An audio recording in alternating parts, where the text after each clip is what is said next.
Good afternoon. This morning, the federal government announced the Large Employer Emergency Financing Facility Program, or LEAF program. Our government appreciates today's announcement, which responds to our repeated advocacy over the last 2 months to ensure a future for Canada's largest employers during this time of extraordinary adversity. Over the past 10 years, Alberta has contributed close to $200 billion to the country in net fiscal transfers. A significant amount of this wealth was contributed by our large employers in the province. That's why it was important the federal government step up and provide bridge financing as required to challenged but otherwise viable businesses in the province. In particular, we thank Deputy Prime Minister Freeland and Finance Minister Morneau for their work on this critically important file.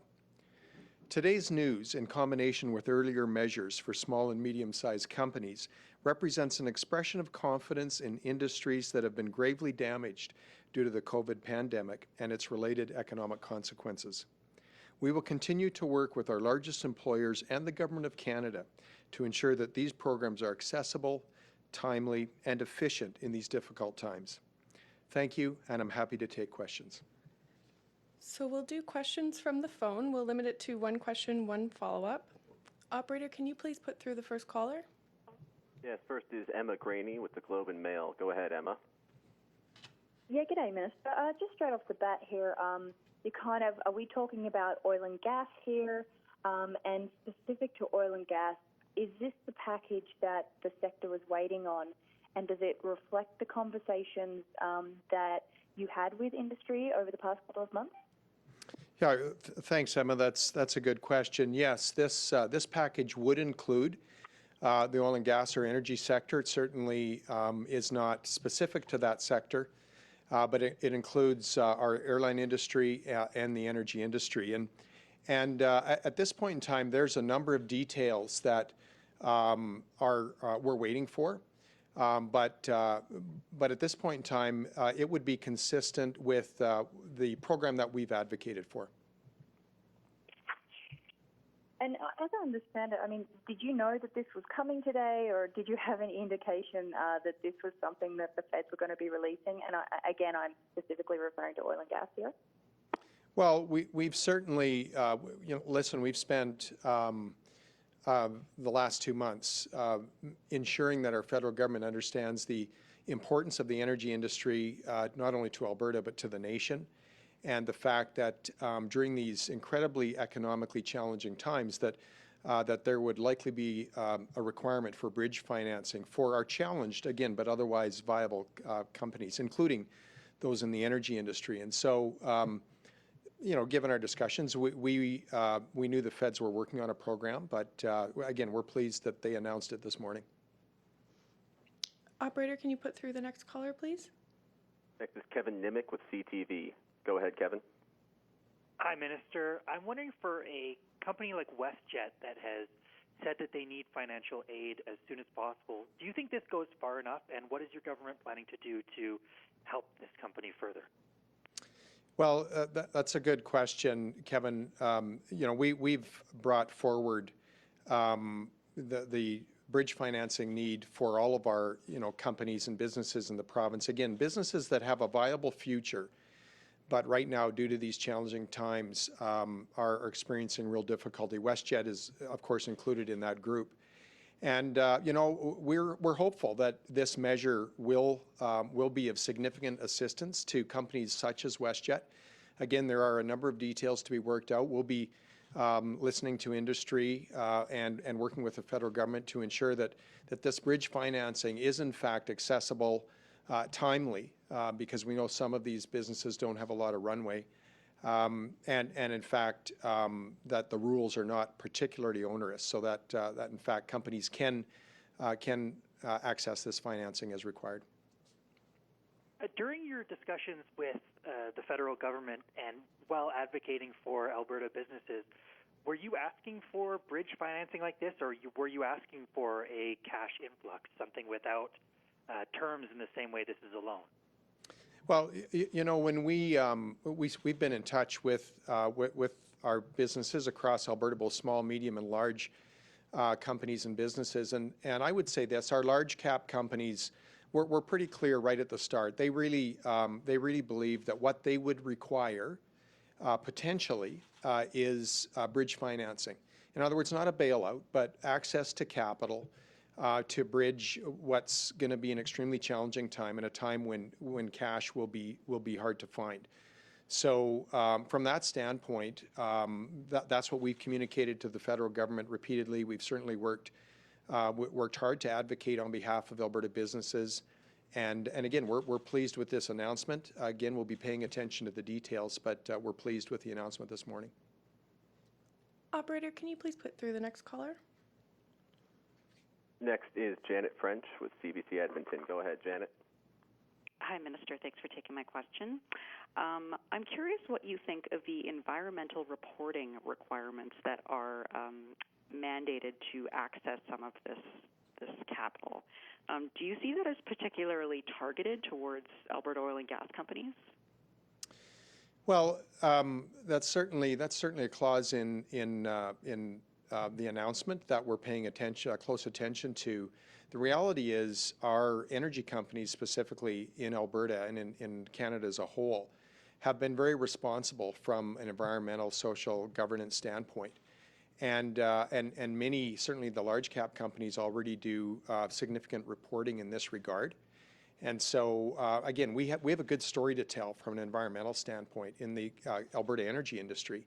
We'll be working to ensure that these requirements do not actually prohibit good, responsible Alberta energy companies from accessing this program, and that, in fact, these requirements do not limit growth in this sector in the future. But again, I just want to reiterate, we have the most responsible environmental and socially conscious energy companies in the world, and so we've got a great story to tell here. And again, we'll work to ensure that these requirements are not prohibitive.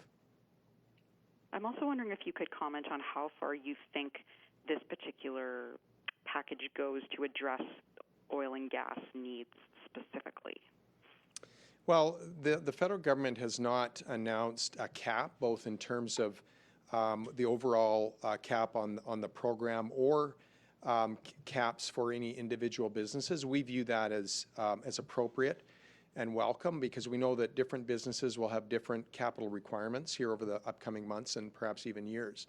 So again, because there's not limitations, we believe that in the event the program details and rules are such that, in fact, this program can be timely, ensure good accessibility for otherwise viable companies, we think it could go a long way in meeting the liquidity needs. Operator, can you put through the next caller, please? Next is Kevin Orland with Bloomberg News. Go ahead, Kevin. Hi, Minister Toews. With this program meeting the larger liquidity needs that you were saying that the industry had, is there any more measures that you are talking with the federal government about implementing that could help the industry at this point? Well, good question, Kevin. We, again, our focus was, and based on industry consultation, was to ensure that adequate liquidity measures were in place for our energy industry. And so, again, we're hopeful that this program, in fact, may go some distance, hopefully all the way, in meeting that need. Obviously, again, we're going to be working on the details, working with the industry to ensure and understand, firstly, if this program will be sufficient, and advise the federal government on details that will, in fact, support it being efficient and effective and timely. That's our number one priority. I think that's the next step in the process. In the event there was a deficiency, we would have to consider any additional measures at that point. But our focus now is to work as effectively as possible to ensure that this program can meet the needs of not only the energy industry, but our large cap corporations in the province. And just one follow-up. So far, the federal government's programs they've announced have all been industry, not industry specific. Do you think there is any need for something that addresses the oil industry specifically, just as sort of a show of support for the industry? Well, from our standpoint, it was important that the energy industry be included in any liquidity measure that the federal government put forward. And so, again, we're pleased that that this measure includes all businesses from across the country, including the energy industry, which quite frankly is Canada's largest subsector in the economy. It's been the sector that's provided the largest exports, been the #1 exporter in the nation, and provides massive employment, not only in Alberta, but across the nation. So again, we're pleased that the feds have come out with this program. We're hopeful that it will go some distance in meeting the liquidity requirements of the energy industry, and again, to the other for the other large cap corporations across the country, and specifically here in Alberta. Operator, can you please put through the next caller? Next is Jeff Lewin with Reuters. Go ahead, Jeff. Hey, thanks for taking my question. Most of them have been answered, but I just wanted to clarify, when you talk about the federal government not announcing a cap on this program, is it your understanding that there is no cap, or has one just not been announced as far as the maximum loan? Well, at this point in time, it's my understanding that the federal government won't be capping this program, but in fact will be adjusting the program to the actual need. So we think that's a very appropriate approach, because ultimately, at this point in time, I think it's difficult to determine the quantum of need. It will that will be determined by the depth and extent of the economic downturn that we're facing. So again, I believe it's the fact that there's not been a cap, both in terms of the overall quantum of the program and for an individual company's request for bridge financing, is positive. Jeff, did you have a follow-up? Well, does this go towards the Premier Kenney had previously talked about $20 billion to $30 billion in liquidity, and when you say this and the other measures go towards, some distance towards meeting that, is that figure still what you have in mind? Well, listen, we know that, again, depending on the depth and the duration of this downturn, particularly in the energy industry, that the capital requirement may be very, very significant. And so, again, that's why we were pleased that there wasn't a cap put on this program, because we know that the need could be great. Obviously, we've seen some recovery in energy prices. That's very welcome. But these prices that we're seeing today are by no means close to profitable for the industry. So the duration of this downturn will really dictate the need and the extent of the bridge financing. And so, again, we're very supportive of the fact that there hasn't been a hard cap put into this program.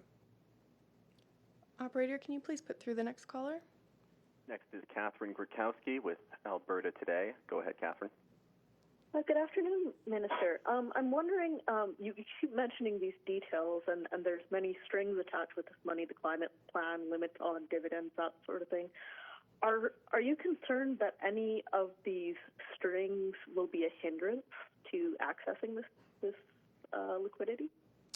Good question, Catherine. Again, I've mentioned on the environmental reporting piece that Alberta energy companies have a great story to tell around environmental and social governance, and many of them, in fact, I would suggest all of the large cap companies do this kind of reporting. We're going to work to ensure that this requirement is not prohibitive to responsible, viable energy companies in the province.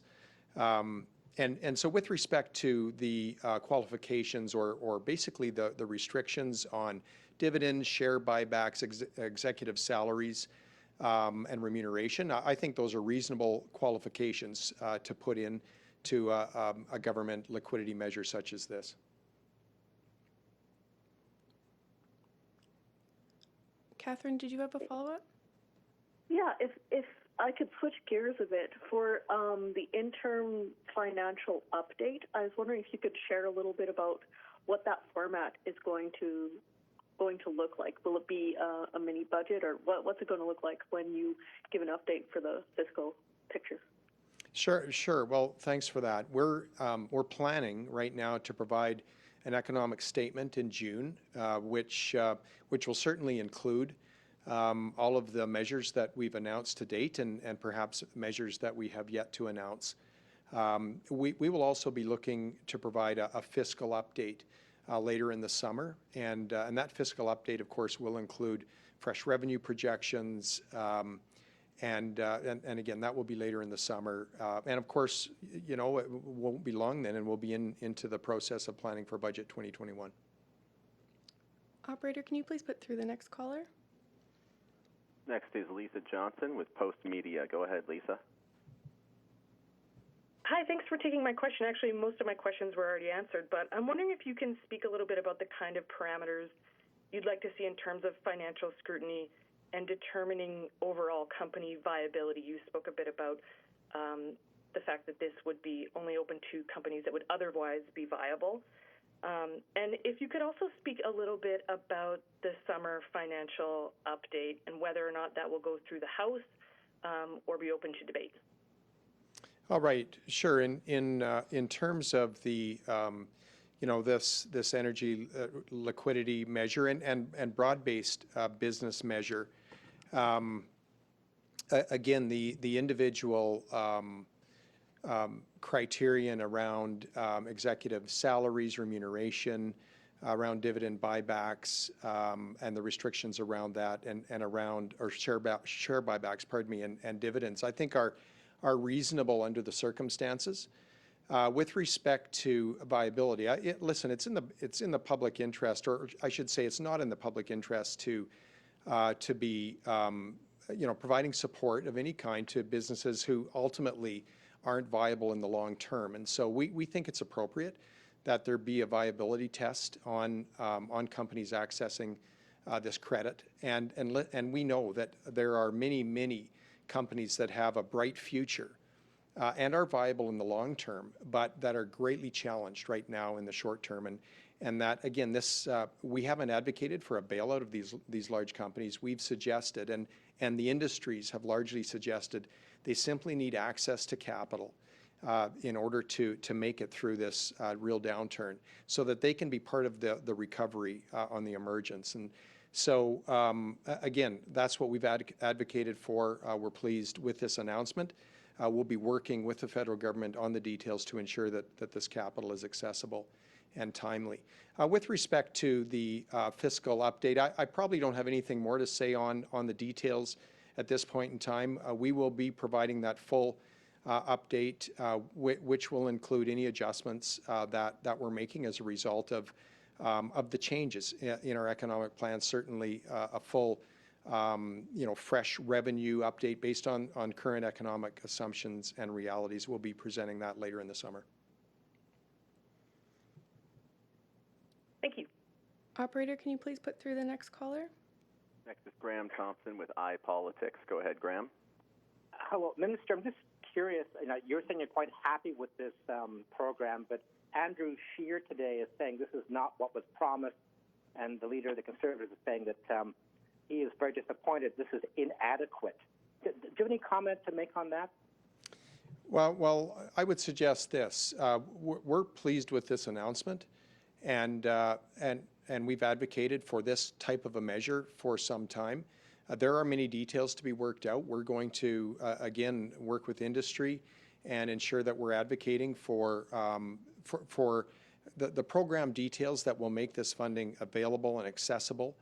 And so that's what I would say. I mean, there will be you know, the devil's in the details on this one, but again, we're pleased with the announcement, and we're committed to work with industry and the federal government to ensure that this program can roll out in the most effective way possible. And just as a follow-up, if it's devil in the details, if there's things that maybe companies are having a problem with, would the Alberta government think of stepping in and putting up some of its own money to help out companies that maybe can't get money from this program? Well, again, our first priority right now is to influence the details of this program so that, in fact, it is accessible and useful to get companies, viable companies, through this economic downturn. In the event it turns out that there are gaps, at that point in time, we would consider a provincial response. And we have time for one more question. Operator, can you put through the last caller? The final question is Licia Corbella with Post Media. Go ahead, Licia. Thank you. Good afternoon, Minister Toews. Pierre Poilievre and Michelle Garner-Rempel, the two MPs with the Conservative Party, have put out a press release that says that the policy only restricts but does not ban these companies from share buybacks, bonuses, and dividends. And they said that this means that wealthy shareholders and executives could profit from taxpayer money. Do you have any concerns about that? Well, again, those are some details that that we'll be digging into. Again, we think it's entirely appropriate that there be restrictions on dividends, share buybacks, and executive compensation for companies who are accessing this type of bridge financing. So those are some details that that we'll certainly be interested in and weigh in appropriately. And so I guess my follow-up question would be, it took the government 47 days from the time that they said that they would be doing something for this announcement to be made. Do you think that that took too long? And, you know, in light of the fact that Murphy Oil has now declared that it's taking its Canadian headquarters or Canadian offices and moving them down to Houston, do you think that maybe some of that devastation might have been spared had this come in sooner? Well, I think that's hard to say. We would have been really happy if this announcement would have been made a month ago, and we've been advocating now for really a couple of months for this type of liquidity measure. In terms of individual company situations, I can't comment on those. Again, we've been advocating for 2 months that this, for the feds to roll out with bridge financing in order to see viable companies, businesses, job creators, employers make it through this economically challenging time. We would have liked to have seen it a month ago. We're glad that it's here today as opposed to further delay. Thank you, everyone.